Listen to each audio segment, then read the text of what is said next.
Hello, friends. My name is Steve. We're here today to discuss 30 Days of Night, the graphic novel. We will be talking a little bit about the movie, so nothing major, but if you've read the book, you pretty much know what's going to happen in the movie. But we'll make a couple comparisons, but we'll mostly be focused on the book. But I'm here with Jose and Layla. Jose, will you give us an introduction, please? Yeah, thank you, Steve. Well, I'm Jose. I run the Jose's Amazing World channel in YouTube, where I talk about whatever it is that I may be reading at the time, whether it's fantasy or graphic novels, comics, horror, whatever it is that I'm reading at the time, I talk about it. Yes. Yeah, and I'm Layla Goshi. I'm an English professor, reader, and writer, and I have a site called Ballady Magazine. It's been on hiatus while I've been traveling over the summer, but I got some things set up for fall that I'm looking forward to, and looking forward to discussing this graphic novel. Yeah. So Jose and I have both watched the movie and watched the movie and read the book. Layla, what did you think about this one, having just read the book? You know, I really liked. The main things that stand out to me are the, I guess, the natural cycle of the night, because it really begins with the sunset, and then the sunrise brings a whole new, a whole new day. I mean, to put it bluntly, and the lives of the people at sundown are not the same as the lives of the people, at sunrise. And I really liked that idea of it being a natural cycle. And then in terms of the art, I really like the artist's way of having signs of life emerge out of the darkness, even, whether it was blood or it was, light of some kind. Yellow light seemed to signify nature, and the white light was just sort of the civilization, and like the street lights reflecting off of snow.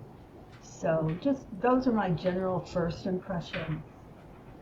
And so I really like the way the author framed the story. Jose, have you read this one before, or is this your first time? No, I think this was a third time read for me. I read it many years ago because I actually met the artist and the author. So if we were live, I'll show you my signed dedicated copy by both Steve Niles and Ben Templesmith. So I read it many years ago. Then I did a reread when I reviewed it for my channel, and I reread it for this conversation. I feel a little bit silly. We have an English professor here, and I'm just some dude in Spain that reads books. So, but my impression, if a bit more prosaic, is that I like my vampires to be scary. So I think we've got two strands of vampires. Recently in the media, you got the traditional scary monster type thing, and then you had the romantic Twilight Saga, True Blood nonsense. And I think this was a good old, vampires are meant to be scary. They are monsters, and the whole idea of setting it in that part of Alaska where literally the sun doesn't rise for 30 days, I think it's a really, really good idea. So I quite enjoyed just the concept of it. And,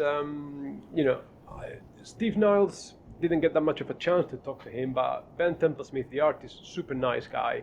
He, really took the time to chat to me while, I was at the queue there. And then we talked a little bit about the influences in the artwork, but we can talk about it later if you want. Yeah. What did he mention?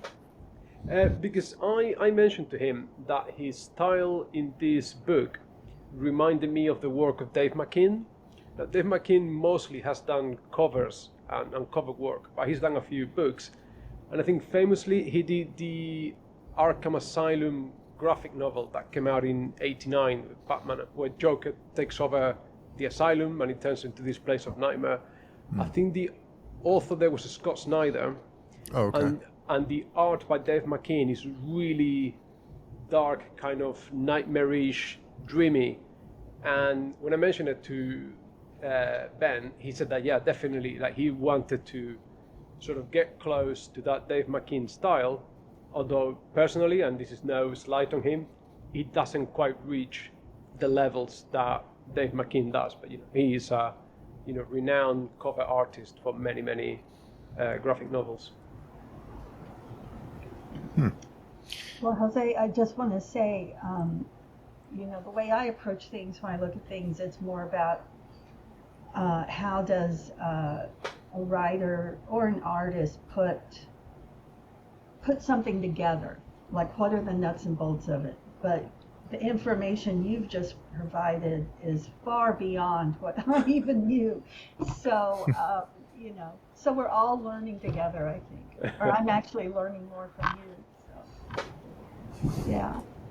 But I did go and look at Barrow, Alaska, because my first question was, is Barrow like a play on, the idea of the, like the burial, how in some British fantasy or other fantasies they'll call it a barrow, like a place where someone is buried and spirits are haunting. So I didn't know if that was a play on words, but I went and looked, and Barrow, which has another name as well now, an indigenous name, has been settled since 500 AD, I think. So it's like one of the most ancient areas in the North American continent. So I thought that was really interesting too. And just when I'm thinking about the story, I'm thinking what a place for that to happen, where probably all these types of secrets are buried too. So it's kind of like that aspect of it. Yeah. That is interesting. I think, like Jose, you mentioned, having it at this place is like the perfect setup for vampires. I mean, Yeah. it's like an all-you-can-eat buffet for 30 days, and you can isolate them because it's so remote that there's really nowhere to go. You can't run away because you'll die. Yeah. So, I really tried to, because I had read this years ago, and I remember not liking it. I remember liking the movie a lot more. I thought, well, let me try reading it again. Maybe I just didn't. I had the movie too fresh in my mind, but there's something about like for me, the story just kind of went from story beat to story beat and didn't have any nuance, and it just kind of like event after event after event, and like the characters, and we didn't have any time to just. It seemed like we skipped, like it was like almost like a shorthand version of the story that there was nothing, there was like no breaks in between. It just one thing after another, and some things just didn't get explained, or how things happened, or how they ended up in certain places.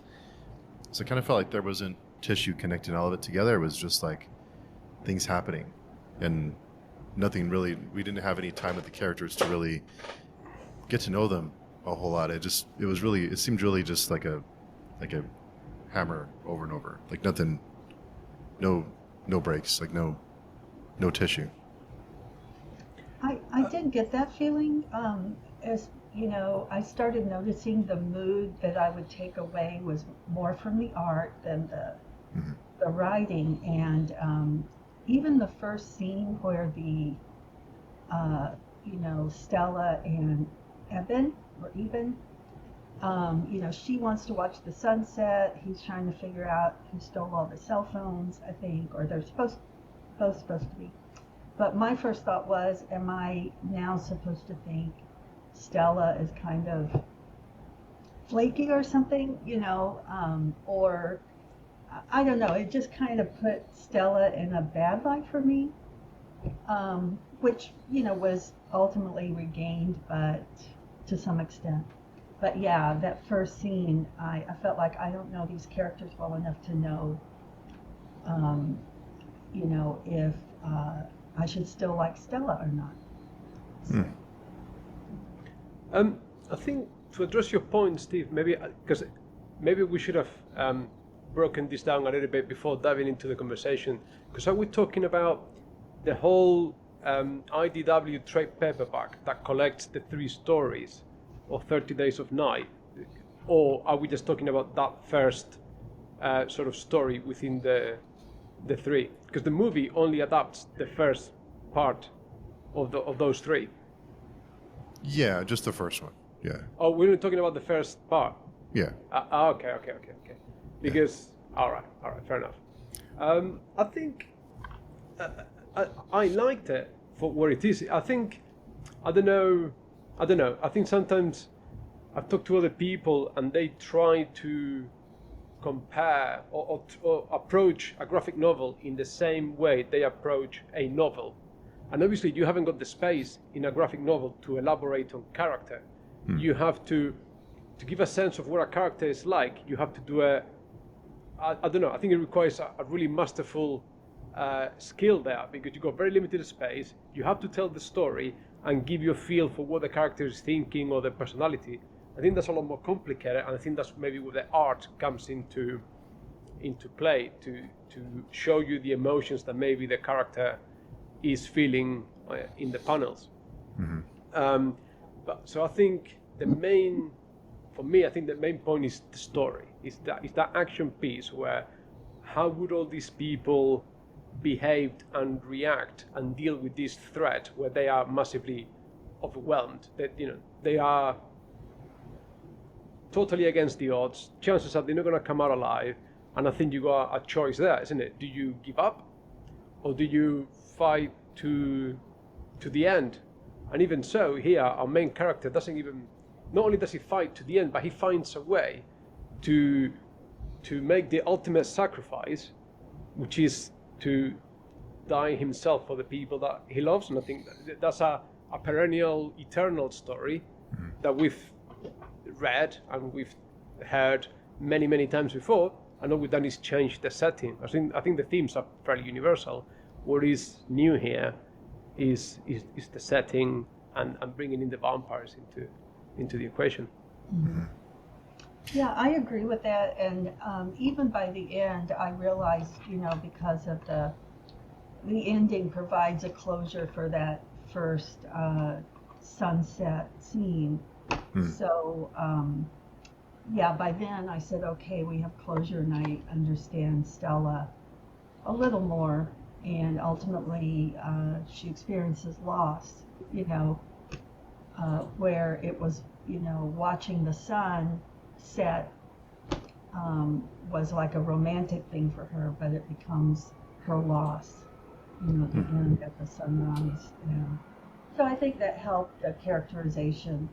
But I totally agree, if you're just reading it, because in the book it provides the script at the end, or at least the one I have. If you're just reading it, you don't get that. So I agree with Jose, it's the art that brings in the meaning. Mm-hmm. This one I think does rely really heavily on the art. I think maybe more than usual. It relies a lot on the art to convey the story and the characters. There was one change in the movie, and it's not. I don't think it's a major thing, but the Eben and Stella in the movie are separated, and I think that created some tension between the two of them, and that added another element to the story of them being separated and having to work together when they're having these marital problems. And I thought that was. I thought that was interesting to have that extra element in it, and not just them be like this really in love, like everything's great. It added another layer to the story, I thought, to their characters too. Yeah, I think is that, I don't know, like, is that to make it just more cinematic, or is it really adding an extra layer to the characters? And like, because I would have thought graphic novels and movies are fairly similar in a structure, and it almost, like, the closest thing to a movie is a graphic novel, not a book, because you also got the visual element there. But I suppose it has to play differently. In a movie, you spend a lot more time in certain scenes because you have to play out the dialogue and the situation, and you have to cut back in in others, isn't it? You can do a lot with one page of no text and just images in a graphic novel, whereas you cannot do that in the movie. I think the movie does enriching a little bit the characters, but then are we going full spoiler here? Yeah. Yeah. So we get a totally different ending in the movie, if I remember correctly. I watched years ago when I did my second read of the graphic novel, but when I went back to the graphic novel, it's like, oh, this is not the inverted quotation marks here happy ending that we get in the movie, isn't it? So there's no ultimate sacrifice in the movie. There isn't that degree. The stakes aren't as high in the movie than it is in the graphic novel. I think the novel is a bit darker and it's a little bit more pessimistic, maybe. Well, he does still sacrifice himself in the movie, though, right? In the first one. Yeah, it reminded me again, because like I said, I watched that. I didn't rewatch it for this conversation, but on the back of my mind, there is that big difference in the ending. But I don't know if I'm wrong here. I could be. Yeah, the movie it's pretty similar to the book. Is he's still the same? It's the same ending. Almost a lot of that is the same. So he does have the same. He does sacrifice himself the same way in the movie as he does in the book, but it's a little different because of. And they still watch the sunset, and he's still the same. The end. That end is still the same, but. Yeah, I think that part was the same. Okay, all right, then I was totally wrong. I had it in my head that somehow in the movie he did manage to stick around. I don't know why I had that. Oh, I think I know what you might be thinking about. Yeah, did you watch the second movie? Was it Dark Days? No, I haven't watched the second movie now. All right, I don't want to say too much then, but okay. I think I may. Okay, yeah, but yeah, in the first one, it's the same, kind of the same. Same sequence of events at the end. Right. Okay. Yeah. I can see how like a separation would add more tension in the film, and so I think it comes down to what the viewer wants out of something, and I do think it's tension enough that these vampires are attacking the town, but that added tension also, there is kind of there is an audience for, I guess romance and are these folks going to get back together, or how's this challenge going to be overcome kind of thing. And so I could see that working in film, but I think for me anyway, my experience in reading graphic novels is I do spend a lot of time with the art and just sort of taking in are there subtle details in the art. So it's a slower read, and so it's just really a different experience, I think, totally of a film experience versus a comic. Although I think it would have been a longer comic if that relationship element had been introduced in it as well. So yeah, to bring it back to the art though, this third time round I was a little bit disappointed with the art. I think I had slightly more fond memories of it than the reality, because it is very dark, it is very atmospheric, it is almost like a black panel with just a splash of light to see the main characters or actors in that panel. So you don't get, you barely get any detail about the town or the place where they're at or anything like that. So it's not actually a particularly rich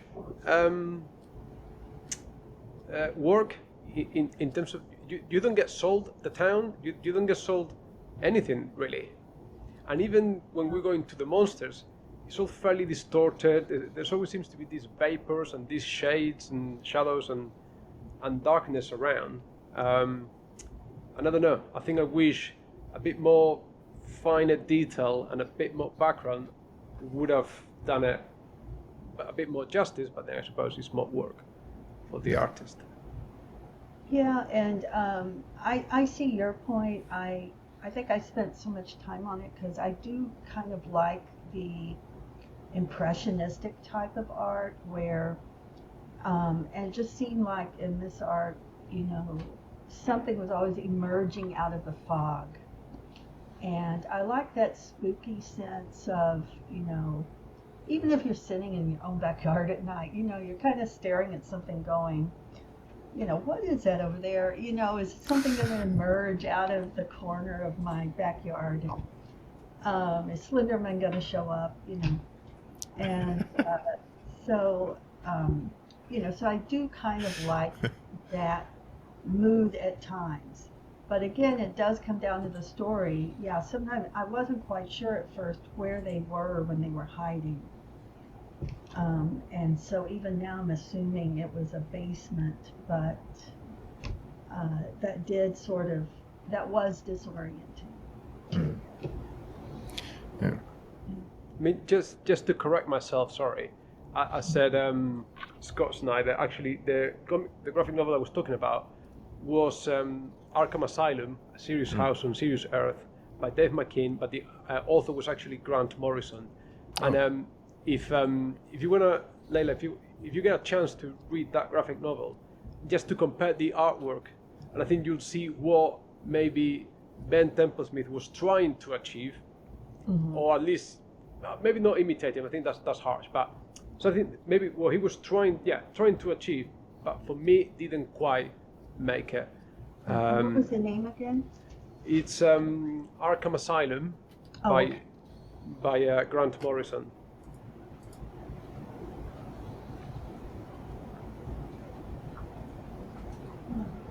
I have to read that one. I don't think I've read that one either. That came in 89 or 1990 after the first Batman movie with Michael Keaton, the one directed by Tim Burton, and it was very popular because it came off the back of the movie, although tonally it has got nothing to do with the movies. It's far darker and far more oniric, but yeah, it's very sort of it's fairly well regarded and it sold very well at the time. Interesting. Jose, to your point about the art, I think what I assume they were trying to go for, and you're right. There's just a lot of blackness. There's not a lot of detail in the town, and I think when we do see the town, it's just like lights, like windows, or so we don't have a whole lot of detail. Even from the very beginning, we don't really see the town or what the town looks like. I think what they were going for was like isolation, like a feeling of isolation, and like that's all you can see. You can't. There's almost like nowhere else to go but to them. But yeah, I didn't really notice that until you mentioned it. But you're right. It is very, very dark from the very beginning. I suppose you could say that maybe they were trying to put you in the place of one of the townspeople, and that if you got 30 continued days of night, and you know you got vampires killing off all the lights and everything, that's what you would see, which is not a lot until you got someone right up in your face, isn't it? So maybe that's the intent, and you know, in that from that point of view, or in that regard, I think they succeeded, isn't it, to put you in the place of the action. Yeah. One thing I want to ask about is the power struggle among the vampires. I liked that addition to the story. You know, they weren't just here invading to take over the town, but there was actually someone else, and the name escapes me if we were given one, but who came in and said, "You've messed everything up." And so I read that as more of a power struggle than they really messed up, I guess, because they didn't seem to care what he had to say anyway. So I just felt like could have been, or maybe there's more backstory to come about that. But it did seem like a challenge to authority. So I thought it was a very interesting part of the story and would like to know more about that. So I guess spoiler is that something that's coming up in the future. There is. There is? Okay, that's good. And there's actually a second trade paperback compendium of 30 Days of Night, but it was drawn by Ben Templesmith, but it wasn't written by Steve Niles. So I didn't get that one, because I thought if it's a different writer, they're not really adding. I think whatever story they wanted to tell is done in those 3 issues. But yeah, there's certainly more to come. Although it's a very different story. It's a very, very different story. I don't know. Every vampire TV show, every vampire series inevitably ends up bringing the whole vampire family and the vampire clans and the vampire organizations. I don't know if I'm fed up of it or if I just don't like it. You would have thought that vampires, I don't know, would they be solitary creatures by nature, or because of their immortality they would seek like-minded or like people to spend time with? I don't know. I don't know. Because everywhere you look, like on the Dresden Files, in the Twilight Saga, in any True Blood, whatever vampire story, there's all the clans. Even on Interview with a Vampire, as well, isn't it? And the Anne Rice stuff. There's all these vampire families, and I don't know if I actually like that. Yeah, that makes me think, actually, when I first read the Witcher series, there's a vampire in that series, and he is alone. I mean, he joins like the rest of the group, but he doesn't have a family to speak of, and is isolated because he's ostracized, I guess, or he knows that he doesn't fit with the rest of society. So, and that surprised me. So, because I'm so used to the vampire family, So I think you make a great point about that. Yeah, not to make another comparison, but and Jose, tell me if you agree with this, but in the movie they seem more like animals than they do organized. Well, they seem organized because they planned this out, but they seem more, because they don't speak English, they have their own language. They seemed more like beasts than they did like belonging to an organization kind of thing. They seemed more like wild animals. I think you've got that transformational element in the graphic novel as well, where when at first impression they look human, and then you got the monster thing coming from inside, isn't it? And they turn more beast-like. So I think you've got that when it comes to, I don't know if it's metaphorical or actual, that when it comes to that feeding frenzy, like you say, they're more animalistic than human, and once that need to feed is gone, they become more human, because there's that notion that you cannot fight the hunger for blood, isn't it? That's also mentioned in the book. So yeah, maybe. And I never got that, because that's also something that gets explored in the American Vampire graphic novel, isn't it? Where you got the vampires, and then all of a sudden they transform into these beast-like creatures. So what's the real vampire and what isn't? I'm not sure, and I don't know if I like that either. But no, I don't know. Maybe just it's the first vampire you see is the one you acknowledge as. I watched probably the original Hammer horror movies. With Saruman, Christopher Lee. The Bela Lugosi vampire movies.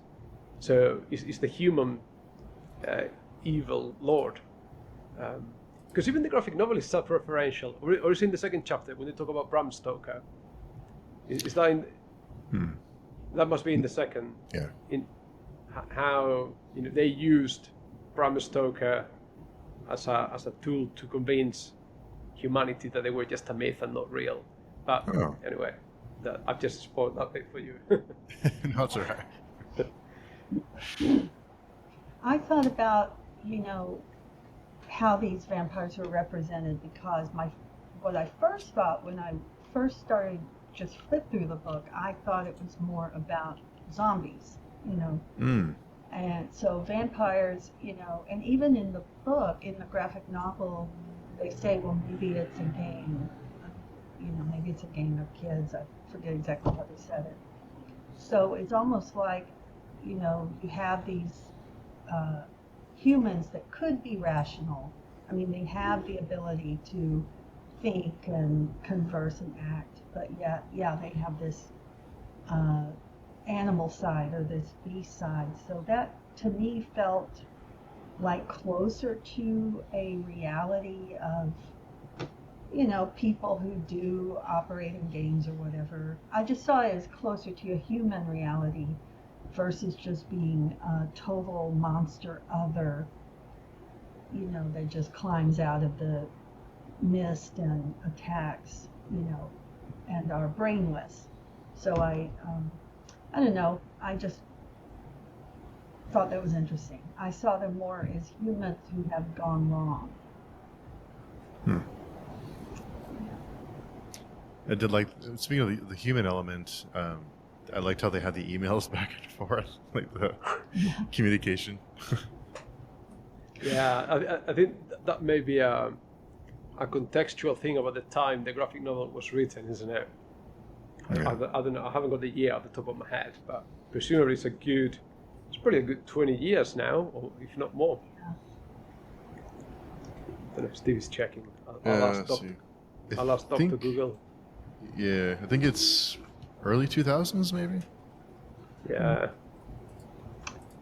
It's amazing how quick we've switched over to text and all kinds of other things. So. Yeah.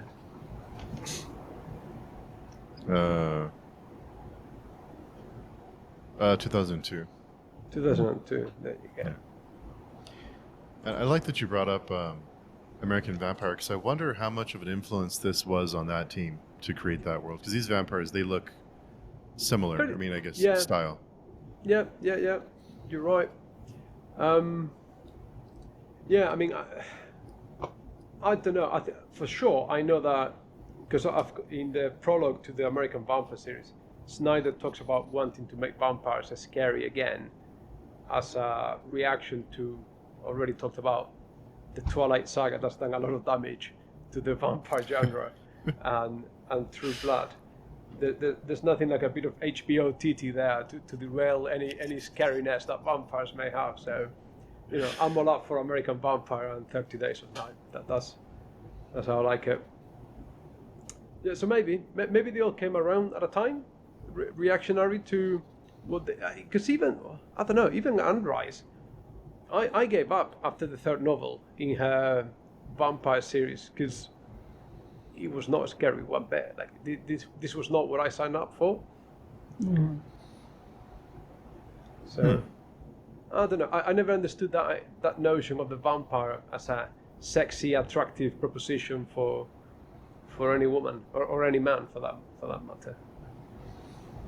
I don't know if anyone has got any different perspective to that. I really don't. I tend to like monsters to be more on the monster side. I mean, I like the fright aspect of it and the mysterious aspect of it, you know, the spookiness. So, but yeah, I do think we ventured into more of this romantic fan fiction stuff. I mean, wasn't Twilight, didn't it start off as like a fan fiction? I think so, Which yeah. I'm not against. I love fan fiction too, so it's nothing against that. I just mean it sort of it veered in a new direction, and obviously that's great for a lot of people who read the books and watched the movies. But yeah, I do like that mysterious, frightful aspect more, to read more about. I think the whole the romance, the mysterious vampire in the night who's like charms you and you want to take home to mom.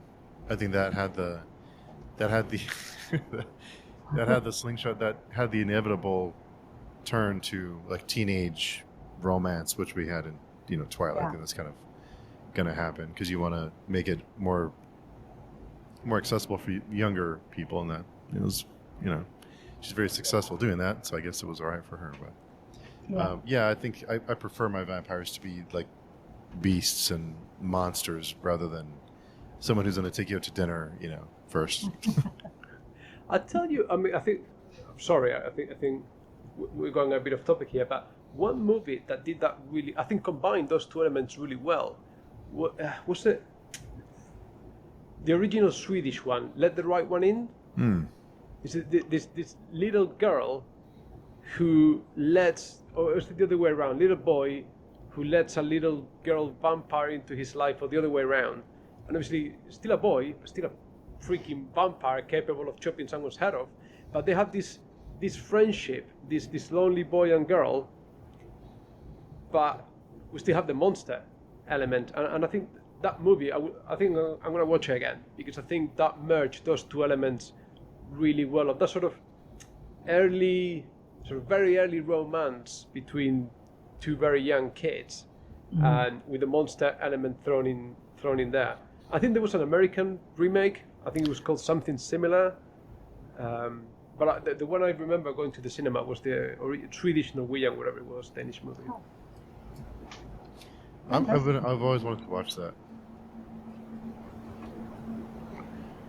Yeah. Yeah, there's a TV series now too. All right. Yeah. From 2002. I know that. There you go. Yeah. So, would you? Because I was just looking at the 30 Days of Night graphic novel, but this seems like there's a lot more to it than just this one volume. So, the one I've got is a trade paperback that collects 30 Days of Night. Then second part, which is Dark Days, follows Stella around, and there's the third part, Return to Barrow. But then there's another Bloodsucker Tales, Dead Space, Spreading the Disease, Even and Stella, Red Snow. There's a lot more, actually. Would you guys, are you interested in following with this series, or are you happy with just this story as it is? No, sure. Yeah. Yeah. I have this omnibus that has the first 3 in it, so yeah, I'm open to it. Yeah, sure. Something's just occurred to me too about this concept of 30 Days of Night, is that it's like the world out of balance, you know, which really does occur, I guess, up there in Barrow, Alaska. But without the sun, you know, to balance out the night or balancing each other, it's just that the terror emerges. And I really like that concept too about this. So. I'd be really curious to hear your thoughts, Layla, if you watched the movie, just to kind of hear what you thought between the two of them and the changes that were made. And I think it expands more on, like, I think they call him the Wanderer, the one who walks in and wants the raw meat, and who kind of warns them of what's coming. So yeah, there's some detail in there that I think if this book was 15, 20 pages longer, I think they would have been able to fill in a lot more of that to kind of fill in those gaps. Because I just felt like we were in one location, then we were in another location. And one thing I did like is that they talk about having to go out for food, because they're hiding and they had to, something you don't want to kind of skim over, that you have to go out and get supplies and survive. So it's not just hiding for a month, it's you have to eat too. Yeah. Yeah. Both of those. First of all, I forgot about the guy, which I thought was a great lead-in. Immediately you think either something's got a hold of him already, or he's a harbinger of something. And I did kind of feel like it was weak in regard to them needing food. I understood, they'd had to get out and get food, And it was also a good, I guess, plot device for Eben to get out and see, what was happening out there. So not damaging to the story, but definitely, I think we needed more. I think that really comes down to how graphic novels are put together, because there's only so many panels. I think it comes down to, money, in the long run. How many panels can be put together? How can we keep this story tight and interesting for the reader? How much does the reader want? So those are all things I think have to be considered too. But yeah, I think I am gonna watch the movie, and especially if we're going to be talking more about this, I think I will just go ahead and start watching movie with the graphic novel. So yeah. I know they have Dark. I know they made Dark Days, but I haven't read the story. But I know they have the movie, the second. But it has different actors in it. I think a different writer too. So yeah. Well, any other thoughts on this one before we? What would you both say about overall? I think it's an interesting concept. I think the story only goes so far. Mm-hmm. Town in Alaska, sun doesn't rise for 30 days, attacked by vampires. It's a survival tale. It's an action. It's an extended action set piece. There's not much more you can do with that premise. But I think what it's done, it's fairly well done, and there's an interesting, I wouldn't call it twist at the end, but I think the end is very well managed, and it's a satisfactory ending. So it's a good, solid story, well executed.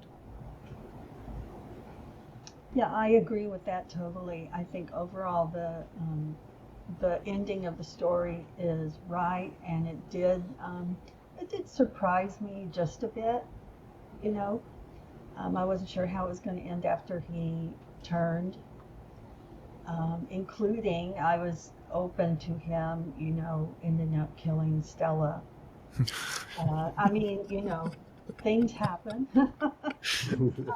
But because he spent so much time, he did spend time saying, "Oh, I can't hurt you. I don't want to hurt you." And then so I started thinking, is he going to eat her at the end? But overall, I thought the ending was very good, and it was good closure. Okay. For them as a couple. Yeah. Layla, hold that thought.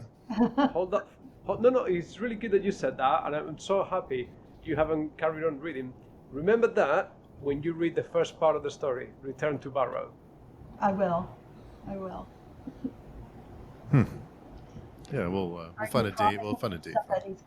You're promising me somebody's gonna get eaten? I don't want to say anything. I don't want to hint at anything. Yeah. But you touched on something quite spot on. Okay. We'll have to see. Yeah. Indeed. Yeah. But before we go, Jose, how can people find you? Like I said, luckily now these days, if you type Jose's Amazing Worlds on YouTube, my channel should pop up. I'm on Instagram at jose.amazing.worlds. Should everything else fail, and sorry for this, Steve, as you know, if you type on YouTube why the Wheel of Time sucks, my channel shows up there. One of my best videos ever, so thank you for that. No, that's awesome. That's a great way to find you. Yeah, that's cool. It's pretty cool. And Layla? Yeah, I can be found on Twitter and Threads. I just joined Threads, so we'll see how that goes.